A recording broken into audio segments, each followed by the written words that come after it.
Welcome back. We're keeping our focus on what happened at the Oval Office, where the US President Donald Trump and the Ukrainian President Volodymyr Zelenskyy clashed repeatedly in their meeting at the White House. And let's play out that entire press briefing in the presence of the media personnel, where it started with a joint statement by the two leaders, after which it escalated completely. Take a look at what happened.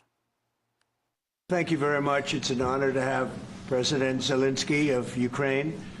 And we've been working very hard, very close. And we've actually known each other for a long time. We've been dealing with each other for a long time, and very well. We had a little negotiation, Spat, but that worked out great. I think for both countries, I think for the world, actually, beyond both countries. And we have something that is a very fair deal. And we look forward to getting in and digging and working and getting some of the rare earth.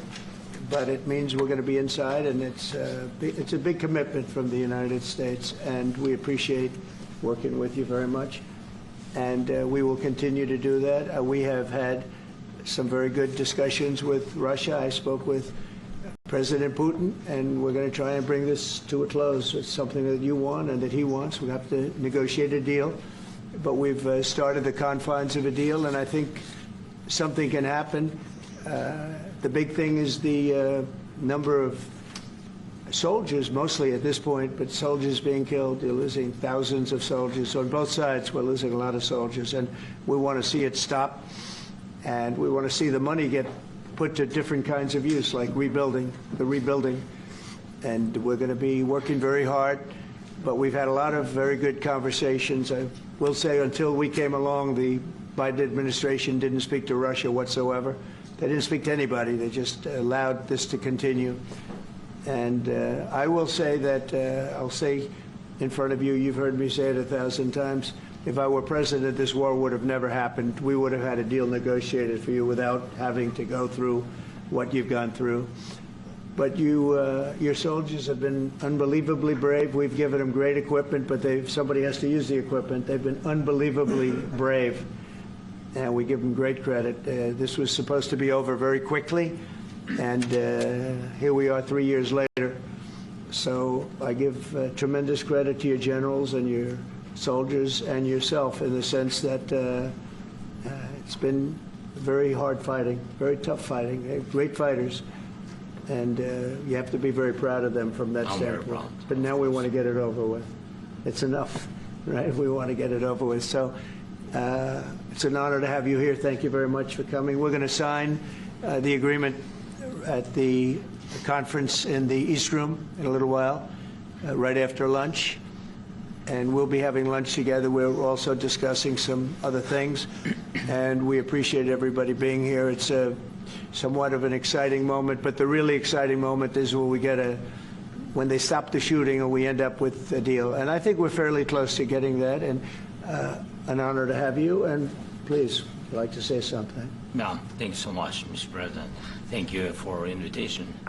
And really, I hope that this first document will be first step to real security guarantees for Ukraine, our people, our children. I really count on it. And of course, we count that America will not stop support. Really, for us, it's very important to support and to continue it. I want to discuss it with details further during our conversation, and of course, the infrastructure or security guarantees. Because for today, I understand what Europe is ready to do. And of course, I want to discuss with you what United States will be ready to do. And I really count on your strong position to stop Putin.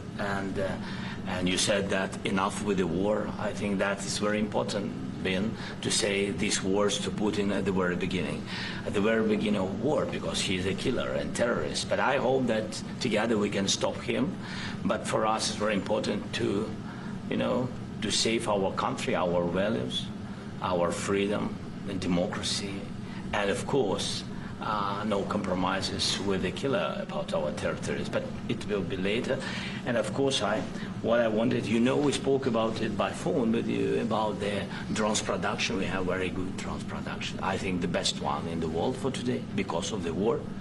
Yes, and of course we need very much the air defense. You have the best air defense in the world, and really you helped us under attacks of Russians. And I want to speak how we can exchange the licenses. We're open to share the licenses of all our drones with you, of course, with the United States. And we need licenses for quick production of air defense. Even after the war, we need our nation to be calm, that we are secured. So that's why we need this air shield. And of course, about this, I want to speak about the contingents. I think that France and UK already spoke to you, and we know that Europe is ready, but without the United States, they will not be ready to be as strong as we need. And the last point, last not least, about exchange, about our people and children.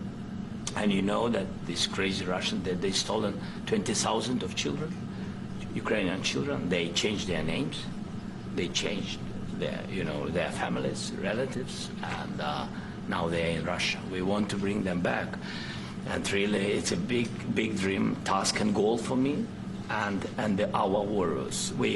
By the way, Mr. President, we exchanged, released more than 4,000 warriors from Russian prison, but there are thousands more in the prison. I wanted to share with you some images, how it's just can I now? Yeah, please. Some minute, 1 minute, 1 minute. Just you to understand in what circumstances, in what situation they are, and what the attitude of Russia to our prisoners. That guys, just you before and after. And you see before and after, just you to understand. Now thousands of such guys, ladies and men, there, and that, so they don't eat, they beat them, and they, so they do a lot of bad things. So out of, even during the war, there are rules. Everybody knows there are rules during the war. So these guys, they don't have any rules. You see that 50, 60 kilograms left, and a lot of such things. And I didn't want to show you what the changes with images of children, because I will just share with you. And I mean, it's looking tragic. Yep, it's tough stuff. Yeah, I wanted very much to give you, and you see it. Yeah. This is pastor, by the way. They stolen pastors, because it's not Russian church. They stolen pastors and moved pastors to the prison.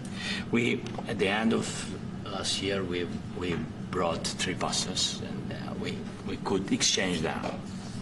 And this is pastor, you see. Yeah, that's tough. Yeah, so I mean, this I wanted to show you, and this. So thank you very much. We want to get that ended, right? Yeah, of course we And will. I think we will. And We have to, of course. do you have any questions, please? Thank you, Mr. President. How much money is the U.S. going to put into the fund that is being created today, and how does this provide long-term security for Ukraine? Well, we don't know exactly how much, because we're going to be putting some money in a fund that we're going to get from the raw earth that we're going to be taking and sharing in terms of revenue. So it's going to be a lot of money will be made from the sale and from the use of raw earth. And as you know, our country doesn't have much raw earth. We have a lot of oil and gas, but we don't have a lot of the raw earth.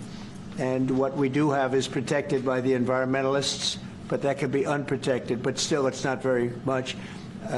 They have among the best in the world in terms of raw earth. So we're going to be using that, using it for all of the things we do, including AI and including weapons and the military, and it's really going to very much satisfy our needs. So it's something that just worked out really well. We have a lot of oil, and we have a lot of gas, we have a lot, but we don't have raw earth.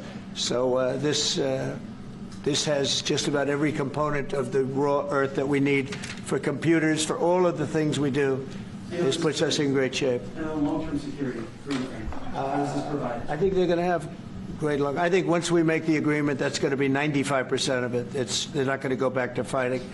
I've spoken with President Putin, and I feel very strong. I've known him for a long time, and I feel very strongly that they're very serious about it.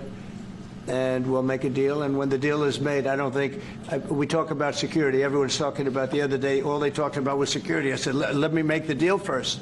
I have to make the deal first. I don't worry about security right now. We have to have a deal, because right now, last week, 2,000 soldiers died on both sides. 2,000, and they're losing 1,000, 2,000, 3,000 a week. So as we sit here and we talk, people are getting shot and dying on the battlefield. And, you know, they're not American soldiers, but they're Russian soldiers and they're Ukrainian soldiers, and we want to be able to stop it. And we want to be able also to spend money on other things. We don't want to. This is a tremendous amount of money. And what the Biden administration did was terrible. They were giving money, but he had no security on the money. Europe, as you know, gave much less money, but they had security. It was in the form of a loan. They get their money back, and we didn't. And now, at least we're protected, because the American taxpayer has to be protected too. But this is an incredible agreement for Ukraine, because we have a big investment in their country now, and what they have, very few people have. And we're able to really go forward with very, very high-tech things and many other things, including weaponry that we're going to use in many locations, but that we need for our country. This allows us to do that. Will you continue? Yeah, I'm sorry. Can I? Military aid. Yes, go ahead, please. If I can just, yes. In the document, there is one of the very important points. If we speak about business and investment, we never had LNG terminals in Ukraine. This document will open. I mean, the next documents, but anyway, here we... President Zelensky, do you feel like the U.S. is on your side, that the President Trump is on your side at this moment? What do you think? He wants to know, do you think that... Sort of a stupid question. I guess we wouldn't be here if I wasn't. You know? But I think that the United States on our side from the very beginning of occupation, and I think that President Trump on our side, and of course, I'm sure that the United States President will not stop support. This is crucial for us. It's important for us. Yes. And Putin, the president, speaks about the people and the soldiers which are dying, but they came to our territory, they came to our land. They began this war, and they have to stop. And I think this is the question, was really the most important question. Can President Trump, I hope yes, with some other allies, to stop Putin, withdraw these enemies, our enemy, withdraw these troops from our land? And I think that you asked about the history. I think that if President, or when, he will stop Putin, if President Trump will bring peace to our country, I think he will be on this wall. We've had very, very good talks. What about military aid to Ukraine? President Zelensky just said that there'd be no compromises with Vladimir Putin. I just wanted to ask both of you. Firstly, are there compromises that you think that President Zelensky is going to have to make? And President Zelensky, is there anything that you think that you may be able to offer or bring to the table, for example, elections? Thank you. I think you're going to have to always make compromises. You can't do any deals without compromises. So certainly he's going to have to make some compromises, but hopefully they won't be as big as some people think you're going to have to make. That's all. It's all we can do. I'm here as an arbitrator, as a mediator to a certain extent between two parties that have been very hostile, to put it mildly. They've been very hostile. There's been a vicious war. There's been a vicious war. You know, it's a very level battlefield, and those bullets go out, and as I've said many times, we were talking about it with Pete, many times the only thing stopping those bullets is a human body. And in the case we're talking about, generally young human bodies are stopping a lot of bullets. It's dead level. That's why it's great farmland. It's great land. It's great farmland, but there's very little protection against the bullets that are being, and other things that are being shot. So all I can do is see if I can get everybody at the table and get an agreement. And I think we're going to end up with an agreement. Otherwise, I wouldn't probably be even here today. If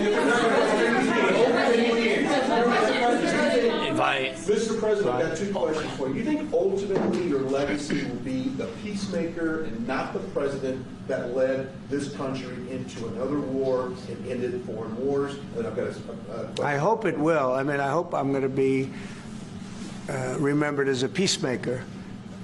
This would be a great thing if we could do this. I'm doing this to save lives more than anything else. Second is to save a lot of money, but I consider that to be far less important.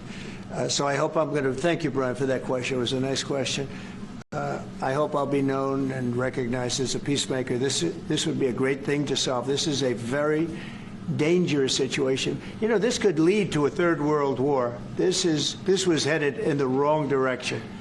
If this election were lost, if we didn't win this election, and by the way, we won it by a lot. That was a mandate. We won every swing state. We won the popular vote by millions and millions of votes. We won everything.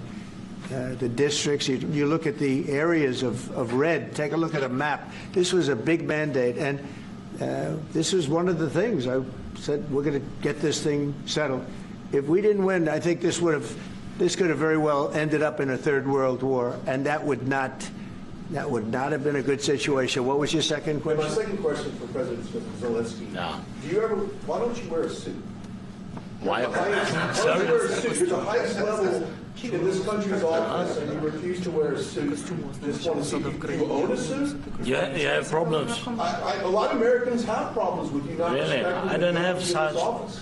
I will wear a costume after this war will finish. Okay. Yes, maybe one, Maybe something like like this. yours. Yes, Yes, sir. That'd be great. maybe something better. I don't know. We will see. Maybe something cheaper than. Yeah. Thank you. Thank you. Thank you. Thank you, President Trump. You said yesterday that you Are you going to send more arms to Ukraine in case there's no peace? Yeah, we're going to have arms to Ukraine, yeah, sure. Hopefully I won't have to send very much because hopefully we're going to have it finished. We're looking forward to finishing this quickly. We're not looking forward to sending a lot of arms. We're looking forward to getting the war finished so we can do other things. But we very much appreciate the agreement because we needed what they had, and we're treating, our country is now treated fairly. Biden didn't do that. He didn't know what the hell he was doing. This should have never happened. This should have never started. But, sure, the answer is yes, but hopefully we won't have to send much because I'm looking forward to getting it done quickly, very quickly. does that still provide security guarantees, Mr. President? I don't want to talk about security yet because I want to get the deal done. You fall into the same trap like everybody else. A million times you said over and over. I want to get the deal done. Security is so easy. That's about 2% of the problem. I'm not worried about security. I'm worried about getting the deal done. The security is the easy part. Security is very nice. Everybody stopped shooting. And now will Europe put people there? I know France is going to. I know the UK is going to. I know other countries are going to, and they happen to be right next door. We haven't committed, but we could conceivably. We have security in a different form. We'll have workers there digging, taking the raw earth so that we can create a lot of great product in this country. So in that sense, you have something, but we haven't determined that yet. I will say, in speaking to France and in speaking to, and they were here, as you know, last week and just the other day, they have committed to a lot of security. I don't think you're going to need much security. I think once this deal gets done, it's over. Russia's not going to want to go back, and nobody's going to want to go back. When this deal ends, I really believe this deal is going to be over. Question? Yeah, please go ahead. Thank you. Go ahead, please. Thank you so Yeah. much. President, thank you. Thank you.